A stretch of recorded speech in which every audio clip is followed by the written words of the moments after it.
Food insecurity poses one of the most pressing development and human challenges in the world.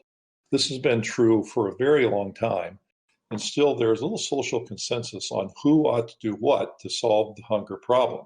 Today we're talking with Dr. Michelle Jurkovich, author of a new book entitled Feeding the Hungry, Advocacy and Blame in the Global Fight Against Hunger. She argues that food is a critical economic and social right and presents a toolkit of ideas for more effective rights advocacy. Dr. Jurkovich is a political scientist on the faculty of the University of Massachusetts in Boston. Welcome to the Leading Voices in Food podcast series. I'm Kelly Brownell, director of the World Food Policy Center at Duke University. Michelle, thanks so much for joining us. I can't wait to hear more about your book. Well, thank you for inviting me. I'm very happy to be here. So let's begin with this. So hunger and food insecurity are very often discussed as either distribution or supply problems. Your book encourages a different view. Can you explain? Often we hear hunger framed as a technical problem with technical solutions. So if only we could learn to grow more food with fewer inputs and in more environmentally sustainable ways, and if only we could improve market access to that food, then we could solve the hunger problem. But few benefits in society are ever distributed equally or fairly, even when scientific advancement allows those resources to exist in abundance. And the world currently produces more food than it needs to feed even its ever-growing population. Should new crop varieties and farming methods enable it to produce an even greater surplus, there'd still be no guarantee that that abundance would reach those most in need, the most marginalized in society. So hunger isn't a supply problem, but the distribution framing of the problem, saying we just need to be able to improve market access and people's ability to pay for food. So here we have the poverty is causing the problem frame, is also problematic. And here's why. Underlying that hunger is a distribution problem frame is the assumption that poverty necessarily will preclude access to food. And that seems completely reasonable on its face. Let's think about other equally complicated and expensive to solve social problems where we do not make that assumption. For instance, universal access to primary education. So let's imagine a 7-year-old child who has no access to education. Who might we imagine the community would think was to blame for the inability of that child to attend school? I don't think poverty would be most people's response. Even in the most politically conservative communities in the US, the state, by which I mean the government, would be seen as to blame if the 7-year-old child did not have access to a free education. Access to primary education is a human right, which society has determined and reiterated in law that the state is obliged to provide to children living within its borders. And poverty should not preclude access to primary education. But if you consider the same 7-year-old child and ask who is to blame if that child does not have access to dinner when he gets home, you're likely to get a very different answer. Well, if he went to school, he could at least have gotten lunch. Of course, this doesn't help with food on the weekends or holidays or dinners, or should the child not attend school? Or doesn't the Catholic Church have a soup kitchen? Or aren't there food banks, which are often funded by private donations? Or, well, if his parents worked harder, they'd be able to afford enough food for their kid. Providing education is not cheaper or easier for the government to do than providing adequate food for the child. But societies have determined, despite this cost, that poverty ought not preclude access to education for the same kid that poverty does preclude access to dinner. And I use that example not to deny the gross inequalities that exist in our public education system in the US, but rather to highlight how it's not inevitable that societies think your access to an essential need necessarily ought to be determined by your ability to purchase it. I argue that a core challenge for the hunger problem is consensus on who ought to be responsible for ensuring individuals have access to adequate food and who's to blame when individuals are hungry. And when there's no consensus on who is ultimately responsible for ensuring the right to food, it's difficult to effectively leverage social pressure to compel change. If we don't first reach a consensus on these core questions, especially who's ultimately responsible for ensuring people have access to adequate food? Is it the national government, civil society, food banks that are often funded through private generosity, corporations, etc.? If we do not have a norm in society that indeed a given actor is responsible for ensuring a right to food, such that if the right to food remains unfulfilled, we know which actor is to blame and can effectively focus advocacy on that actor, we should expect hunger to continue much as before. It's a fascinating perspective you provide, and not one that I've heard discussed in much detail. So this is really a very much needed perspective. So if there's been a long history of the right to food in international law, and you mentioned that there just aren't enough parties taking responsibility and lack of overall coordination for this, why is that the case, do you think? Right. And this is a core puzzle, is this tension between laws and norms.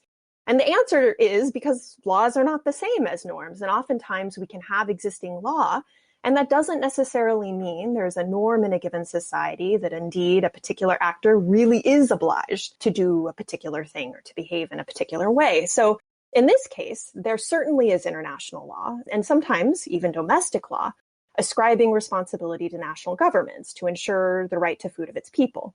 In a growing number of countries, the right to food is even included in national constitutions. And if we were to look at the first mention of a right to food, we can think back to the drafting of the Universal Declaration of Human Rights in the 1940s. It was a unique moment in time because at the time in which the right to food was included in the Declaration, it didn't already exist on any national constitution or other international convention. So it was at that moment a new right. But of course, over time, it has been reiterated in other legally binding treaties and conventions, including the International Covenant on Economic, Social, and Cultural Rights, as well as other agreements, some of which the United States have even signed on to, like the Voluntary Guidelines on the Right to Food in 2004. But we know laws and norms don't always walk hand in hand in society. So when I say a norm, I mean a socially shared standard of appropriate behavior for actors of a given identity. So norms tell you who is expected to behave in a particular way, such that if they don't, you can more effectively focus social pressure.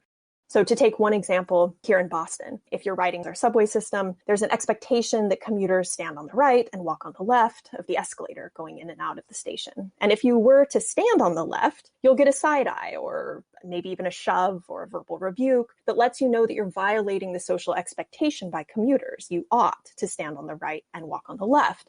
And tourists very often get this wrong, not being aware of the social norms here in Boston, and Bostonians are quick to clue them in, sometimes more kindly than others. But having a norm allows for social pressure to compel an actor who is expected to do a particular thing to change that behavior and make good on that expected action. But if there's no norm, even if societies agree on a moral principle, that is a shared understanding that something is bad or tragic or wrong, here that children go hungry in the modern age, for instance, we shouldn't expect that same social pressure to compel change, because if there's no norm, then there's no norm violator. Sometimes laws and norms can walk hand in hand. There are laws against murdering people, and there are social norms that match those laws, but sometimes they don't. And so my book looks at an important community of international anti-hunger organizations and argues that in this community, there is no norm that any one unitary actor, such as a national government, really is expected to act in ways that ensure its people aren't hungry. But norms aren't static things. They grow and they change over time, and they differ from place to place. So there may be a growing norm of this obligation in India, for instance, and changes in the way the government and media are discussing food insecurity in the US during the pandemic may itself open up space to build such a norm domestically. But I don't believe we're there yet. And we'll have to see if after the shock of the pandemic subsides, if Americans go back to having a relatively high tolerance for hunger in their country, with limited domestic pressure and advocacy centered on the government as a violator when that hunger persists. I'd like to get your ideas on what can be done about this. But before we do that, let's talk a little bit about how you did your research. So you did extensive interviews with staff at top international anti-hunger organizations. And you also did extensive archival research at FAO's archives and the US and UK National Archives. What were you interested in understanding as you did this research? Two tracks of things. For the archives, I was, of course, interested in the past. So here, I wanted to understand how hunger had been put on the political agenda internationally as a problem that was to be solved. And so I looked at, starting in 1943, the Hot Springs Conference, which took place here in Hot Springs, Virginia, which was a key moment where states came together at a really interesting time. You can imagine World War II is still going on. It's a bit of an odd time for the US government to call for an international conference to talk about hunger. but they did. So part of the research was in trying to unpack what made food a salient issue at that moment, such that responding to hunger, not domestically, but internationally, would become a core theme for this first conference. And this conference was important too, because it resulted in the construction of the Food and Agriculture Organization and the FAO a few years later, which to this day is a very important international organization in responding to the hunger problem. And I also wanted to look at key moments like when food was included in the Universal Declaration of Human Rights during the drafting process and in the Covenant on Economic, Social, Cultural Rights, in particular looking at how both the US and the UK government considered its inclusion. The interviews construct the majority of the rest of the book, and here I'm interested in understanding how senior staff at top international anti-hunger organizations understand blame for chronic hunger, who, if anyone, is to blame for the problem, and how they believe the problem should be solved. So, Michelle, your book talks about a new model for dealing with international anti-hunger advocacy efforts called a Buckshot Model. Can you explain what that is? So the purpose of the model is to help describe and explain the behavior of international anti-hunger advocacy. So in my own field of international relations, we often assume that when faced with a human rights violation or another bad outcome, that activists necessarily will join together and they will agree on a single unitary actor to target their advocacy efforts, to apply pressure, to compel that actor to change its behavior in response to whatever that violation may be. But in terms of international anti-hunger advocacy, we see a wide diffusion of target actors, not a concentrated pressure on one. So here we see advocacy targeting transnational corporations, international financial institutions, outside states, as well as national governments and others. And the Buckshot Model helps to map that diffusion. We also assume in some of our prior scholarship that there's a specific directionality in advocacy work, namely that local NGOs, often in Global South countries, will reach out to international NGOs, often headquartered in Global North countries, and invite them to join in advocacy effort. But in the case of international anti-hunger advocacy, that directionality is more complicated, and oftentimes the reverse is also true. So international NGOs may decide a broad contours of an advocacy effort in their own headquarters, then reach out to local partners to join in. The book probes the causes of that type of advocacy, and it looks to what enables differences in advocacy around food from other human rights, and considers what may be some of the limitations of that type of advocacy in holding any one actor accountable. Now, this work is fascinating, and it speaks to how these efforts are financed, who controls the conversation, what nations and the world sees as fundamental rights. So I think your book makes a really nice contribution in that regard. But let's talk about the global pandemic and how that has exacerbated food insecurity both here and abroad. What lessons can be applied from your book to the anti-hunger efforts that are occurring? We are certainly seeing the issue of hunger in the United States receive increased attention, both by the media and public officials during the pandemic. And there have been meaningful changes in public food assistance measures during the pandemic. So, for example, beginning in March of 2020 and up till now, you have seen some states begin to implement publicly funded food assistance programming that has been rarely, if ever, seen in U.S. history. So in cities like New York City, and in Boston, ready-to-eat hot meals are being provided to all who need them, regardless of age, income, or employment status.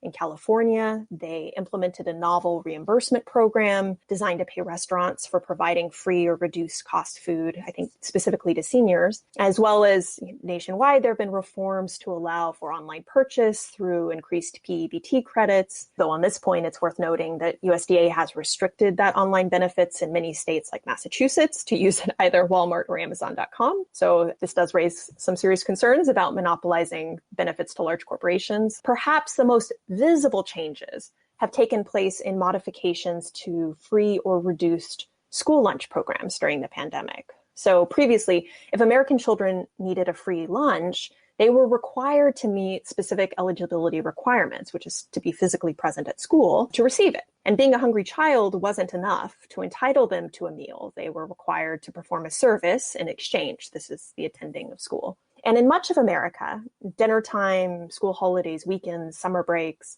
They left the same children without a venue for prepared food, and existing WIC and SNAP programming did not adequately fill that void. But the pandemic has resulted in many school districts making lunches and breakfasts available for pickup without conditions applied to all children who need them. As we've seen with the rising hunger rates, however, that is not an adequate response. It remains quite inadequate, but it does represent a change in the conditionalities applied for hungry children to access meals. And those are important changes for how public food assistance programs work in the US, and I think they're promising. And yet, the US has historically shown a very high tolerance for hunger within its borders, at least for specific populations of individuals. So food insecurity rates among households with children, headed by a single woman in the US, have consistently been between 28.7% and 35.3% every year since 2014. And the USDA estimates food insecurity rates among Black households, again, every year has ranged between 19.1% and 26.1%. And among Hispanic households, again, every year between 15.6% and 22.4% since 2014. And this persisted due to the very limited public food assistance available in the US. But of course, this did not get much media attention. And historically, Americans have not been entitled to adequate nutritious food when they're hungry, at least not at the expense of federal or state governments. Public food assistance programs are and have always been limited and supplemental and not designed to cover all nutritional needs. The effects of limited government engagement with hunger have disproportionately affected women and people of color and resulted in a patchwork system of assistance where charities and privately funded food banks attempt to fill the gaps left by the government's Supplemental Nutrition Assistance Program, or SNAP. So the question for us now, I think, is whether the increased attention and funding during the pandemic will be short-term responses, or whether this might signal a potential opening and reconsidering state obligation to the right to food in a post-pandemic world. You know, you pointed out very clearly that hunger, food insecurity have been an enduring and vexing problem. So it's a very good time for fresh perspectives. And I think you've provided one. So thanks so much for joining us. Thanks very much for having me. Our guest today has been Dr. Michelle Jurkovich, author of the book, Feeding the Hungry, Advocacy and Blame in the Global Fight Against Hunger. And thank you for listening. If you'd like to subscribe to the Leading Voices in Food podcast series, you can find it on Apple Podcasts, Google Play, or your favorite podcast app. Podcasts and transcripts are also available on the website of the Duke World Food Policy Center. This is Kelly Brown.